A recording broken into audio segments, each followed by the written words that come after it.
Selamat datang di SMA Negeri 1 Kota Pinang, lokasi sekolah yang sangat strategis di Kabupaten Labuan Batu Selatan. Selamat pagi, salam dan bahagia untuk Bapak Ibu guru hebat. Perkenalkan, nama saya Dodi Epran Warsugian, guru SMA Negeri 1 Kota Pinang dari Kabupaten Labuan Batu Selatan, Provinsi Sumatera Utara. Pada kesempatan ini, saya akan berbagi praktik baik tentang pembelajaran berdiferensiasi. Pada pembelajaran berdiferensiasi ini, saya akan terapkan di kelas 12 di SMA Negeri 1 Kota Pinang dengan topik kisah kota dalam history walking atau kisah kota dalam hiking. Nah, pembelajaran berdiferensiasi merupakan pembelajaran yang tepat untuk memenuhi kebutuhan belajar murid. Nah, tentunya untuk memenuhi kebutuhan belajar murid, saya sebagai pendidik akan mengetahui bagaimana sebenarnya gaya belajar murid. Nah, di sini gaya belajar murid ada 3 ya saya perhatikan. Yang pertama gaya belajar visual, gaya belajar auditori, dan gaya belajar kinestetik. Jadi dari keberagaman ini tentunya saya memiliki strategi dan cara bagaimana agar pembelajaran berdiferensiasi ini benar-benar dapat dirasakan oleh murid sehingga pembelajaran sejarah menjadi lebih menyenangkan. Peserta didik nantinya akan berkelompok dan mereka akan membuat stand masing-masing. Dalam stand masing-masing ini, history walking menjadi tepat bagi mereka untuk mendorong semangat belajar murid, bagaimana murid nantinya akan menelusuri dan mengetahui peristiwa sejarah tersebut. Selamat menyaksikan. Pembelajaran diawali dengan berdoa, cek kehadiran, dan melakukan mindfulness untuk memastikan kesiapan belajar murid. Selanjutnya, guru memberikan pertanyaan pemantik untuk menstimulus kemampuan berpikir kritis murid.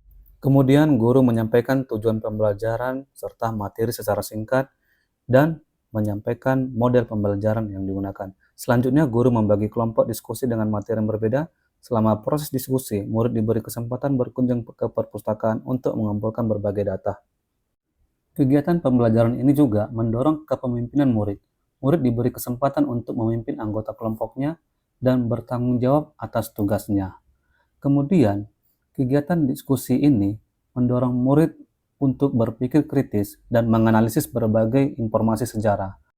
Saya mengamati di dalam kelompok diskusi ini, murid memiliki peran yang berbeda-beda sesuai dengan gaya belajarnya. Ada yang suka dengan gaya belajar visual, kemudian kinestetik, dan auditori. Dengan gaya belajar yang berbeda ini, murid terlihat lebih antusias dan semangat dalam mempelajari sejarah.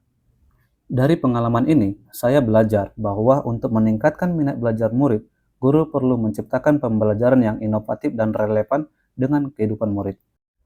Model kisah kota dalam hiking atau history walking dapat menjadi salah satu alternatif yang efektif untuk meningkatkan kualitas pembelajaran sejarah. Selama ini, saya menghadapi tantangan dalam pembelajaran sejarah di kelas. Banyak siswa yang merasa bosan dan kurang tertarik dengan materi yang disampaikan. Akibatnya, mereka sering tertidur atau sibuk bermain ponsel saat pembelajaran berlangsung. Hal ini sangat mengkhawatirkan karena sejarah merupakan mata pelajaran yang penting untuk memahami identitas dan perkembangan suatu bangsa. Pada kesempatan ini, masing-masing kelompok juga diberikan tugas tambahan, yaitu membuat video sinematik. Dalam video sinematik ini, masing-masing kelompok nantinya akan menceritakan pengalaman belajar mereka, dimulai dari tahap awal, proses, dan akhir dari diskusi kelompok. Saat murid sedang fokus dengan pekerjaannya, saya juga membangun hubungan yang baik dengan mereka. Saya berusaha untuk lebih dekat dengan murid sehingga mereka merasa nyaman dan bertanya serta berdiskusi tentang tantangan yang mereka hadapi. Kemudian, masing-masing kelompok membuat stand yang menarik dan informatif. Kelas dirubah menjadi sebuah galeri mini, di mana setiap stand mewakili peristiwa sejarah yang terjadi di Indonesia. Kisah kota dalam hiking atau history walking mampu mengembangkan keterampilan dan kepercayaan murid. History walking, siswa berkeliling mengunjungi stand-stand lain, seolah-olah sedang melakukan perjalanan sejarah dan mencari fakta-fakta sejarah yang tersembunyi di setiap stand. Sementara anggota kelompok yang berjaga di stand siap memberikan penjelasan kepada pengunjung mengenai topik yang mereka kerjakan. Model pembelajaran kisah kota dalam hiking atau story walking terbukti efektif dalam meningkatkan partisipasi dan motivasi belajar murid. Dengan melibatkan murid secara aktif dalam proses pembelajaran, materi sejarah yang sebelumnya dianggap membosankan menjadi lebih menarik dan bermakna. Seperti inilah suasana kelas yang menceritakan kisah kota dalam hiking atau story walking.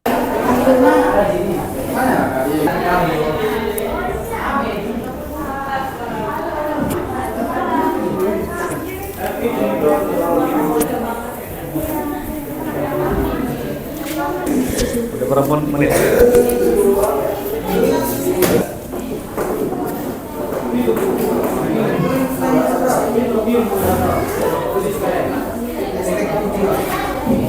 Ini yang tanya.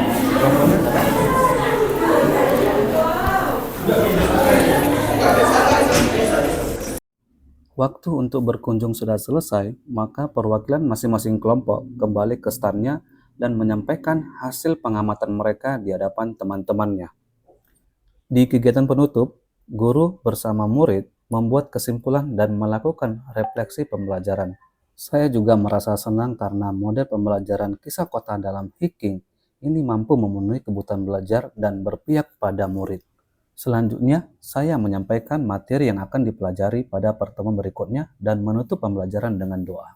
Kemudian, saya juga melakukan pengimbasan berbagai praktik baik di sekolah.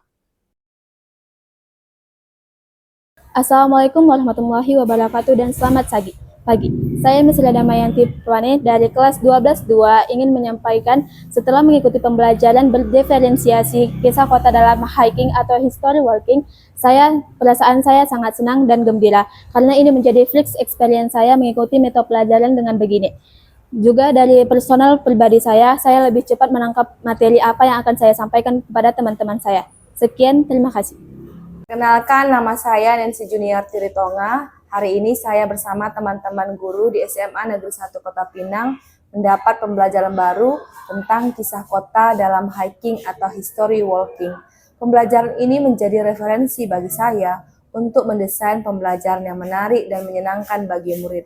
Praktik baik yang telah dilakukan Pak Dodi dengan menerapkan pembelajaran berdiferensiasi untuk memenuhi kebutuhan belajar murid yang beragam di SMA Negeri 1 Kota Pinang, sehingga pembelajaran dapat berpihak kepada murid. Terima kasih kepada Pak Dodi atas praktik baik yang telah dilakukannya, kiranya dapat mewujudkan perubahan di SMA Negeri 1 Kota Pinang. Assalamualaikum warahmatullahi wabarakatuh. Saya Asmida Nur Siregar, Wakil Kepala Sekolah Bidang Kurikulum, ingin menyampaikan tentang pembelajaran diferensiasi. Pembelajaran diferensiasi itu merupakan solusi untuk memenuhi kebutuhan murid yang beragam di sekolah. Ini sudah sesuai dengan filosofi Ki Hajar Dewantara dan sudah dilaksanakan oleh Pak Dodi di SMA Negeri 1 Kota Pinang di ruang kelas. Harapan kami kiranya semoga pembelajaran diferensiasi ini dapat juga dilaksanakan oleh semua guru, khususnya di SMA Negeri 1 Kota Pinang.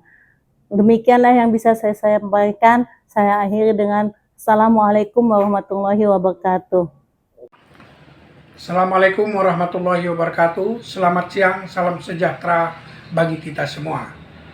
Saya Eddi Sonti, Kepala SMA Negeri 1 Kota Pinang, Kabupaten Labuhan Batu Selatan, Provinsi Sumatera Utara. Ingin menyampaikan bahwa pada pelaksanaan kurikulum Merdeka saat ini ada salah satu metode belajar yang baik, yaitu diferensiasi, yang mana diferensiasi pembelajaran ini adalah pendekatan pembelajaran yang berpusat pada siswa dan bertujuan untuk memenuhi kebutuhan belajar yang beraneka ragam. Nah, kami di SMA Negeri 1 Kota Pinang sudah mulai menerapkan ini. Salah seorang guru kami yang sudah mulai menerapkannya adalah Pak Dodi Hasugian.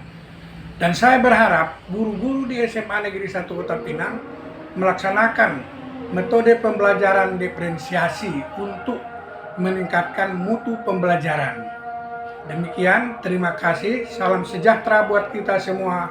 Assalamualaikum warahmatullahi wabarakatuh. Demikianlah video praktik baik yang sudah saya lakukan dalam pembelajaran berdiferensiasi. Semoga pembelajaran berdiferensiasi ini memberikan dampak positif untuk siswa, memenuhi kebutuhan belajar murid. Oke, terima kasih untuk Bapak Ibu. Salam dan bahagia untuk Bapak Guru Hebat. Terima kasih.